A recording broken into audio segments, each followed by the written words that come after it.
क्या एमएसपी से दाम बढ़ते हैं? गुरदीप सप्पल बताइए, फिर आशुतोष के पास जाऊंगा। छोटा जवाब प्लीज। दीपक जी, केवल एक इकोनॉमिस्ट ही जानता है कि इन्फ्लेशन देश के लिए कब जरूरी है और कब गैर जरूरी है। ये जो आउट ऑफ कॉन्टेक्स्ट कोट करते हैं ना, इनको इकोनॉमिक्स का एबीसी नहीं पता है। अगर इन्फ्लेशन जीरो होती है एक इकोनॉमिस्ट के हिसाब से, देश की आर्थिक प्रगति रुक जाती है, ये मालूम है। इन्फ्लेशन 6% तक मानी जाती है, उसके ऊपर देश के लिए घातक होती है। अगर रेट नहीं बढ़ेंगे तो लोगों की कमाई कैसे बढ़ेगी?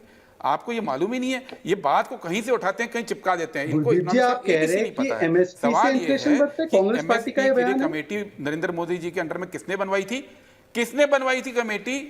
नहीं सर, मैं आपसे पूछ रहा हूं, मनमोहन सिंह ने कहा है, और सवाल ये है कि मोदी जी ने उसमें attribute rising prices to MSP होना चाहिए। क्या आप इससे एग्री करते हैं? ठीक है, एक मिनट।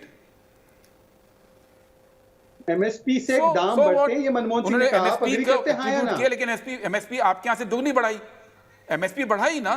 हम तो नहीं मानते कि दाम बढ़ते हैं एमएसपी से। आप मानते हैं? आप बताइए कि कांग्रेस का स्टैंड है या नहीं है? मनमोहन सिंह जी के टाइम पे मोदी जी के मुकाबले दुगनी बढ़ी। आप एक मिनट, आप 3.5 लाख करोड़ देते थे गेहूं दान के लिए, हमने 8 लाख करोड़ दिए।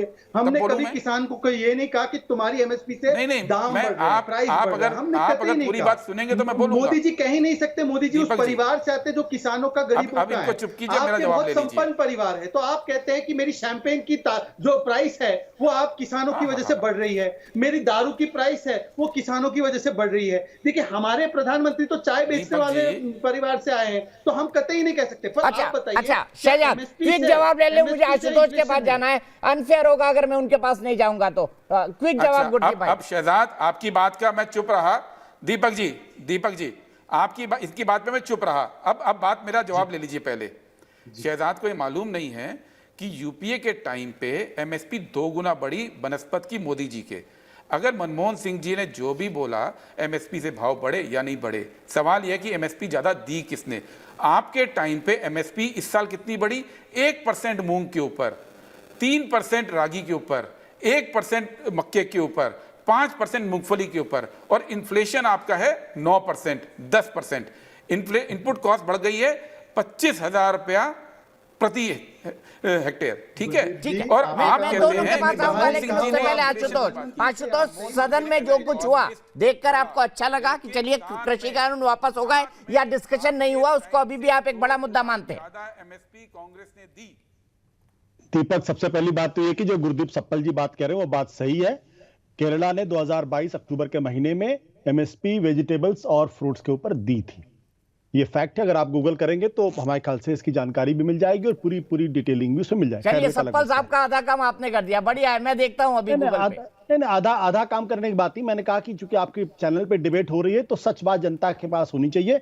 16 ऐसे आइटम्स थे जिस पर वेजिटेबल्स और फ्रूट्स जिस पर उन्होंने दिए हैं, और अगर आप कहेंगे तो मैं उनकी पूरी डिटेल भी दे दूंगा किस पे कितना है।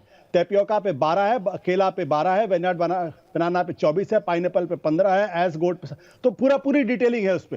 तो आपके दर्शकों के पास गलत जानकारी नहीं जानी चाहिए, इसलिए मैं ये बात कहना है। दूसरी बात, देखिए यहाँ पे एक सवाल इस बात को लेकर, शहजाद मैंने आपके बारे में बोला नहीं तो आप प्लीज मत।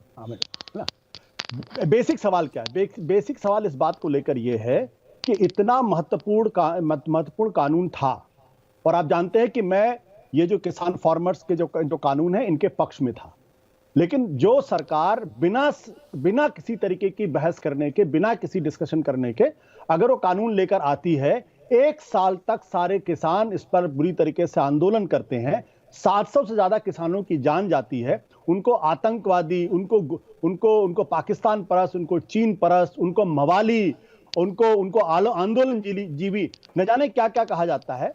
तो अगर सरकार को वापस भी लेना था तो संसद की एक मर्यादा होती है। मर्यादा यह होती है कि संसद के अंदर बहस होनी चाहिए। आप क्यों कानून वापस दे, इस पर कम से कम बहस तो होनी चाहिए संसद के अंदर। अगर बहस नहीं होगी तो संसद का कोई मतलब नहीं रहेगा। संसद एकमात्र फोरम है जहां पे सारे देश के लोगों को देश के मुद्दों पर बहस करनी चाहिए। अगर वहां बहस नहीं हो रही है तो संसद अपने आप में धीरे धीरे इररिलेवेंट होती जाएगी, और फिर वही स्थिति पैदा हो जाएगी जो कृषि कानूनों को लाने के बाद पैदा हुई थी।